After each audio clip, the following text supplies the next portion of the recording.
ಒಂದು ಹಸಿರು ಹಳ್ಳಿಯಲ್ಲಿ ಸಿದ್ದು ಎಂಬ ಹುಡುಗನಿದ್ದ. ಸಿದ್ದು ವಯಸ್ಸಿನಲ್ಲಿ ಯುವಕನಾಗಿದ್ರೂ ಅವನ ಗುಣ ಮಾತ್ರ ಮಕ್ಕಳಂತಿತ್ತು. ಬೆಳಗ್ಗೆ ಸೂರ್ಯ ಉದಯವಾದ್ರೂ ಅವನು ಹಾಸಿಗೆಯಿಂದ ಎದ್ದುಕೊಳ್ಳುವುದೇ ಇಲ್ಲ. ಇನ್ನೂ 5 ನಿಮಿಷ ಎಂದು ಹೇಳುತ್ತಾ ಅರ್ಧ ದಿನ ಮಲಗಿರುವುದು ಅವನ ದಿನಚರಿ. ಸಿದ್ದುವಿನ ತಂದೆ ಕೃಷಿಕ. ಬೆಳಗ್ಗೆಯೇ ಹೊಲಕ್ಕೆ ಹೋಗಿ ದುಡಿಯುತ್ತಿದ್ರು. ತಾಯಿ ಮನೆ ಕೆಲ್ಸ, ಹಸು, ಮೇಕೆಗಳನ್ನು ನೋಡಿಕೊಳ್ಳುವುದರಲ್ಲಿ ನಿರತರಾಗಿರುತ್ತಿದ್ರು.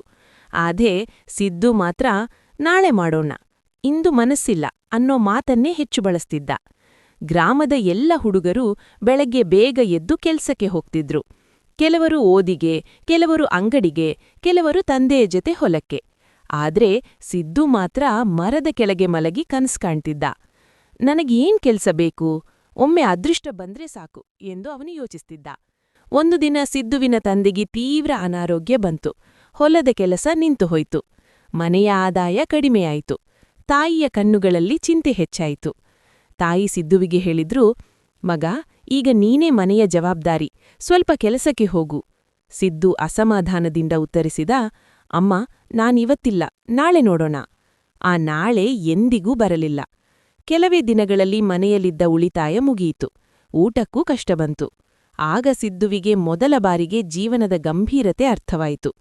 ಒಂದು ಸಂಜೆ ಸಿದ್ದು ಊರಿನ ಹೊರವಲಯದಲ್ಲಿ ಒಂಟಿಯಾಗಿ ಕುಳಿತಿದ್ದ.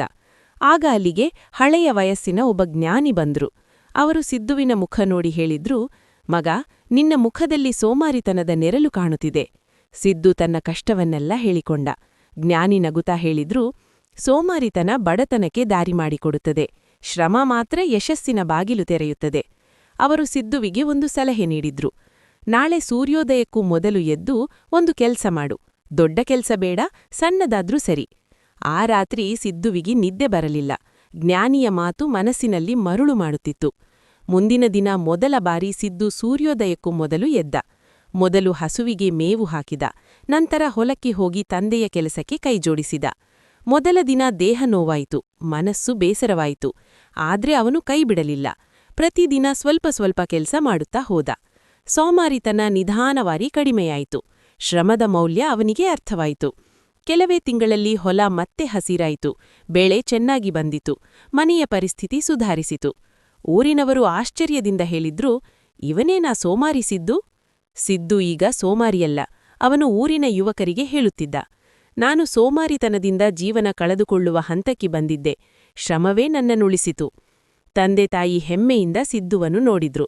ಸಿದ್ದು ಮನಸ್ಸಿನಲ್ಲಿ ನಿಶ್ಚಯ ಮಾಡಿಕೊಂಡ, ನಾಳಿ ಎಂಬ ಪದ ನನ್ನ ಜೀವನದಲ್ಲಿ ಇಲ್ಲ. ಕಥೆಯ ನೀತಿ: ಸೋಮಾರಿತನ ನಮ್ಮ ಶತ್ರು, ಶ್ರಮ ನಮ್ಮ ಮಿತ್ರ.